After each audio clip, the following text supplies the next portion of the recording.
नमस्कार. सर्मिक लोक जाणीव न्यूज लाईव्ह मध्ये आपलं सर्वांचं सहर्ष स्वागत आहे. आपण पाहता सर्मिक लोक. मराठा वीरों की धरती को नमन करने मैं नमन करने आया हूं छत्रपति शिवाजी महाराज की उस धरती को जिसने मुझे अधिकारों के लिए लड़ना सिखाया।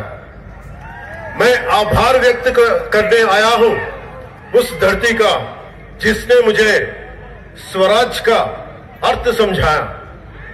मैं नमन करने आया हूं बाबा साहेब अंबेडकर की कर्मभूमि को, राजमाता जिजाबाई के संस्कारों से सींची गई इस धरती को। मैं पिछले 10 सालों में एनडीए के साथ रहा हूं क्योंकि मैं बीजेपी और शिवसेना से, वो भी बाला साहेब ठाकरे जी की शिवसेना के विचारों पे चलने वाला व्यक्ति हूं। शिवसेना और जनसेना दोनों ही सनातन की, शिवसेना और जनसेना दोनों ही सनातन की रक्षा के लिए समर्पित सेनाएं हैं। मुझे बाला साहेब जी से मिलने का सौभाग्य नहीं मिला, पर मुझे अन्याय के खिलाफ लड़ने और डटी रहने की प्रेरणा उन्हें से मिली है। इसलिए मैं इस मंच से उनको, बाला साहेब ठाकरे जी को मैं नमन करना चाहता हूं, जिनसे मुझे जनसेना के 7 मूलभूत सिद्धांतों में से एक सिद्धांत प्रांतीय हित के ध्यान में रखते हुए राष्ट्रहित की भावना, ప్రాంతీయవాదాన్ని విస్మరించని జాతీయవాదం, ఇది శివసేన అధినాయకుడు హిందూ హృదయ సామ్రాట్ बाला साहेब ठाकरे गांधी ने नेर्चुकुन्ना। बाला साहेब ठाकरे जी से मैंने सीखा निडर होके अपनी बात रखना, बेबाक रहना, अपने सिद्धांतों पे अडिग रहना, बिना किसी రాజ్లోప్ కే। ఇది మీకోసం తెలుగులో చెప్తాను।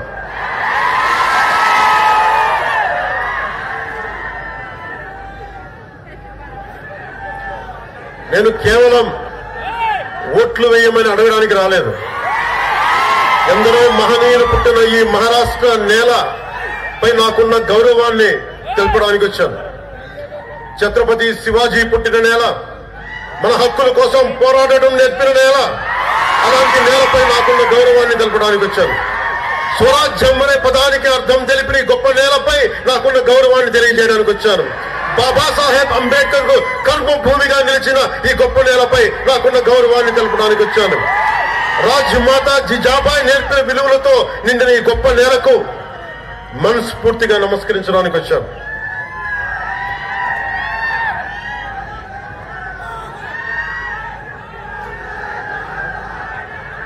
నాకు బాలా సాహెబ్ ఠాకరే గారిని ఆయన జీవించి ఉండగా నాకు కలిసే అవకాశం రాలేదు, కానీ అన్యాయాలను, అక్రమాలను ఎదిరించడంలో ఆయన నాకు బలమైన స్ఫూర్తి। సనాతన ధర్మాన్ని ఏమాత్రం భయపడకుండా పరిరక్షించడంలో బాలాసాహెబ్ ఠాకరే గారు నాకు స్ఫూర్తి। జనసేన 7 సిద్ధాంతాల్లో ఒకటైన ప్రాంతీయతను విస్మరించని జాతీయవాదం అనే సిద్ధాంతానికి బాలాసాహెబ్ ఠాకరే గారే స్ఫూర్తి। అలాంటి బాలాసాహెబ్ ఠాకరే గారికి నా వందనాలు।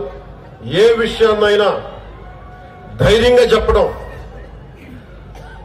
బాలాసాహెబ్ గారి దగ్గర నుంచి నేర్చుకోవాల్సింది ఏ విషయాన్నైనా ధైర్యంగా చెప్పడం, నిర్మోహమాటంగా నిక్కచ్చిగా ఉండడం, అధికారంతో సంబంధం లేకుండా మన సిద్ధాంతాలకు బలంగా కట్టుబడి ఉండటం బాలాసాహెబ్ ఠాకరే గారి నుంచి నేర్చుకున్నాం।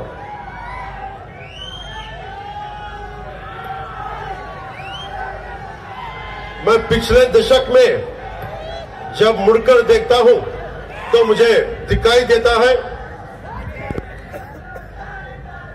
आर्टिकल 370 के बाद का कश्मीर, राम मंदिर से शोभायमान अयोध्या, विश्व पटल पर चमकता हमारा तिरंगा, भारत के हर कोने को जोड़ते हाईवेज, हर गांव में पहुंची सड़क, एनडीए सरकार के 25 करोड़ भारतीयों को गरीबी से उबारा है। एनडीए सरकार ने इन 10 वर्षों में 4 करोड़ किसानों को फसल बीमा योजना का लाभ दिया। एनडीए सरकार ने लगभग 12 करोड़ का लाभ दिया प्रधानमंत्री किसान योजना में। कुल 30 करोड़ के मुद्रा योजना का लाभ दिया हमारी बहनों को। पिछले 10 सालों में हमारे highway man of India Shri Nitin Gadkari ji ने इस देश को 11,000 किलोमीटर के नेशनल हाईवे दिए हैं। महाराष्ट्र को 701 कम लंबा समृद्धि महामार्ग भी मिला जो नागपुर से लेकर ठाणे को जोड़ता है और महाराष्ट्र के नवनिर्माण में जोड़ी गई एक और उपलब्धि है। ऐसे न जाने कितने कार्य किए गए हैं और किए जा रहे हैं जो महाराष्ट्र को 2038 तक $1 ट्रिलियन की आर्थिक व्यवस्था बनाएंगे और महाराष्ट्र भारत को 5 ट्रिलियन डॉलर के साथ विश्व की तीसरी सबसे बड़े अर्थव्यवस्था बनने में महत्वपूर्ण योगदान देगा।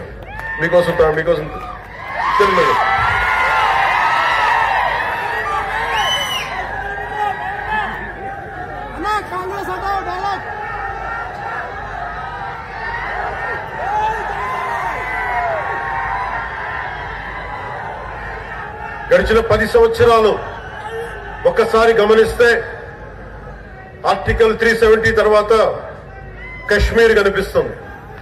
पुलिस थानों का निर्माण, बिलोली कोर्ट का निर्माण कार्य है। हेमंतनाथी मंदिर का कार्य भी पूरा हो चुका है। बिलोली से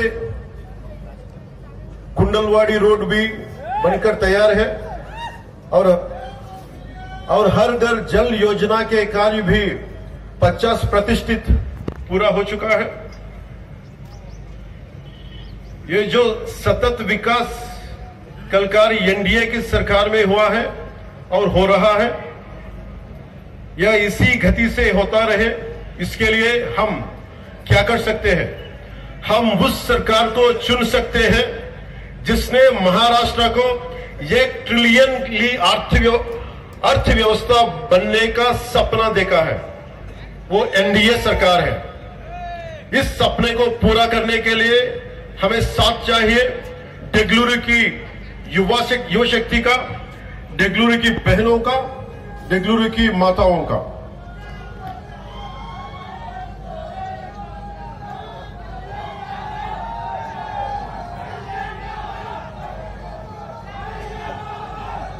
దేగ్లూరు నియోజకవర్గంలో ఎన్డీఏ ప్రభుత్వం ఎన్నో అభివృద్ధి కార్యక్రమాలు చేసింది। ఎన్డీఏ ప్రభుత్వంలో ప్రభుత్వ విశ్రాంతి గృహం, देगलूर बिलोली पुलिस स्टेशन निर्माण में क्या किया? पालघर में हमारे साधुओं की हत्या हुई। పాల్ఘర్లో మీరు చూశారు, చేతులెత్తి వేడుకున్నాడు నన్ను చంపొద్దు చంపొద్దు చంపొద్దు అని। పాల్ఘర్లో దేశం మంచి కోరే, సర్వజనం హితం కోరే పాల్ఘర్లో సాధువుని చంపితే, చేతులెత్తి వేడుకొని చంపితే ఒక్కళ్ళు పట్టించుకోలేదు। చంపిన వాళ్ళకి శిక్ష పడాలి। అందుకనే ఇలాంటి ప్రభుత్వాలు కాదు మనకు కావాల్సింది, సాధువుల్ని సంతుల్ని సనాతన ధర్మాన్ని కాపాడే ప్రభుత్వం కావాలి।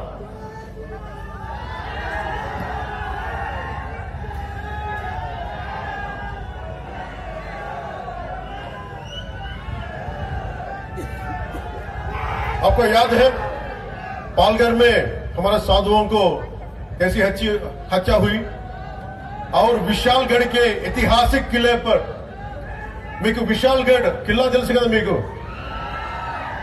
అది అన్యాక్రాంతం అయిపోయింది ఆక్రమణదారులు దాన్ని కైవసం చేసుకున్నారు శివాజీ పోరాడింది వీరి మీదే కానీ ఈ రోజున మళ్ళీ ఇంకోసారి పోరాటం చేయాల్సిన పరిస్థితి और विशालगढ़ की ऐतिहासिक किले पर अतिक्रमण हुआ और यह मुद्दा धर्म से नहीं जुड़ा बल्कि शासन की लापरवाही और एक वर्ग विशेष को नाराज न करने की आदत के कारण पैदा हुआ समस्या है। अधिकारियों ने इसकी सुरक्षा क्यों नहीं की? मराठों द्वारा बनाए गए ये दुर्ग केवल वास्तुकला के नमूने नहीं है बल्कि भारत के संरक्षक, सनातन धर्म के संरक्षक है। इन किलों ने न जाने कितने सालों तक आक्रमणकारियों के और न केवल महाराष्ट्र के लिए बल्कि समूचे दक्षिण भारत के बीच हिमालय की तरह खड़े रहे और हमारे लाखों मंदिरों की रक्षा की। అంటే మనం మహారాష్ట్రలో ఉన్న దుర్గాలన్నీ ఛత్రపతి శివాజీ మహారాజ్ పోరాటం చేసిన దుర్గాలన్నీ ఆక్రమణదారులు మనకి ఈ దుర్గాలన్నీ కలిపి दक्षिण भारताన్ని वो कोटला क्या स्थिति होती, तमिलनाडु में क्या होता, आंध्रा के मंदिरों की क्या स्थिति होती। जरा सोचिए, आज बड़ा साहेब होते तो क्या सोचते। बड़ा साहेब ठाकरे जी चाहते थे एकजुट भारत నిలబడి ఉన్న భారతం, కలిసికట్టుగా ఉన్న భారతం అంతే। బాళాసాహెబ్ ఠాకరే కోరుకున్నది కలిసికట్టుగా ఉన్న భారతం, ఒక్క భారతం, ధైర్యంతో కూడిన భారతం, పౌరుషంతో ఉన్న భారతం, సాహసంతో ఉన్న భారతం। बालासाहेब ठाकरे जी चाहते हैं एकजुट भारत जिसे मोदी जी पूरा कर रहे हैं। वो चाहते थे राम मंदिर जिसे एनडीए ने पूरा करके दिखाया। उनकी हर इच्छा को पूरा करने में लगी है एनडीए सरकार। शिवरायांनी सांगितले होते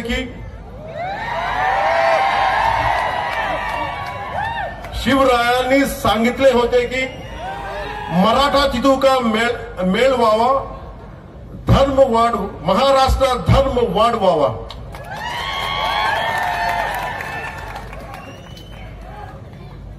अब ये महाराष्ट्र की जनता निर्णय लेगी कि हम बचना है और कमजोर होना है। మనం విడిపోవాలా, బలహీనలు అవ్వాలా, या जुड़ना है और मजबूत बनना है। हम बटना है और अपने अस्तित्व को खतरे में डालना है, या जुड़ना है और उज्जवल भविष्य बनना है। हमें बटना है और अराजकता की फैलने देना है, या जुड़ना है और जन कल्याण विकास की तरफ बढ़ना है। మనం ఆలోచించాల్సింది, దేశంలో విడిపోయి బలహీనపడదామా లేదా కలిసి బలంగా నిలబడదామా? విడిపోయి మన అస్తిత్వాన్ని ప్రమాదంలో నెట్టేద్దామా లేదా కలిసి బంగారు భవిష్యత్తు నిర్మించుకుందామా? విడిపోయి అరాచకత్వాన్ని స్థానం కల్పిద్దామా లేక కలిసి అభివృద్ధి సంక్షేమం వైపు ప్రజలు నడిపిద్దామా? మనందరం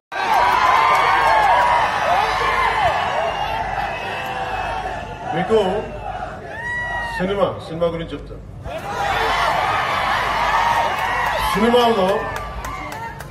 సినిమాల్లో పోరాటం చేయడం, గొడవ పెట్టడం ఈజీ। నిజ జీవితంలో గొడవ పెట్టుకోవడం, ధర్మం కోసం గొడవ పెట్టుకోవడం, ధర్మం కోసం నిలబడటం చాలా కష్టం। మీరు ఈరోజు మీటింగ్ కి విని వెళ్ళిపోతున్నారు,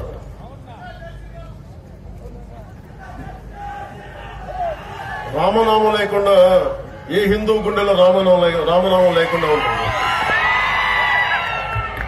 ప్రతి ఒక్క హృదయంలో రామనామం మోగుతూనే ఉంటుంది. మీరు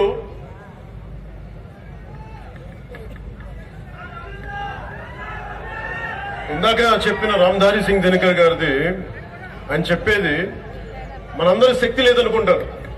ఈ రోజున ఒక పవన్ కళ్యాణ్ కాదు, అశోక్ చవాన్ గారు కాదు, ఇక్కడున్న నాయకులు కాదు, మీరు బలంగా అనుకుంటే ఆమ్ జన్ అంటాం కదా, మీరు సామాన్య మానవులు అనుకుంటాం. నేను సామాన్యుడిని.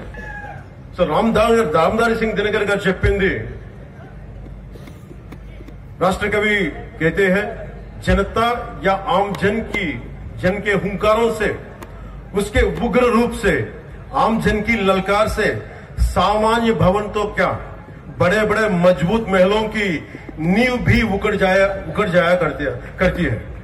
जनता में इतनी अधिक शक्ति निहित होती है कि उसके सांसों की तेजी से राज सत्ता के मुकुट हवाओं में ఊడిగయా కడితే మీరు నిజంగా ఒక్కసారి మీరు ఎంత నిద్రాణమైన శక్తి ఉందంటే మీరు బయటికి వస్తే మహామహులు పెట్టుకుని ఈ దేశాన్ని విచ్ఛిన్నం చేద్దామని హైదరాబాద్ నుంచి వచ్చే 15 నిమిషాలు ఇవ్వండి, ఇంకో 15 మినిట్ దీజే, అలాంటి వాళ్ళందరికీ కూడా హైదరాబాద్ నుంచి వచ్చి ఓల్డ్ సిటీ నుంచి వచ్చి ఇక్కడ చెప్తా ఉంటారు కథలు.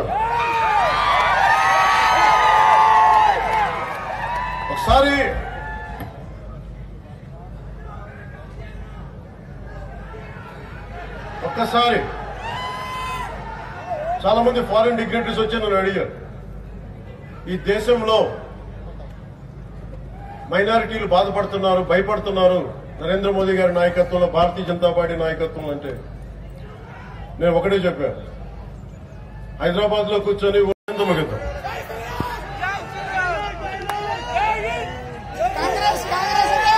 భారత్ మాత ముందు నేలకి నమస్కారం చేద్దాం, నేల తల్లికి, తర్వాత రాముడికి చేద్దాం.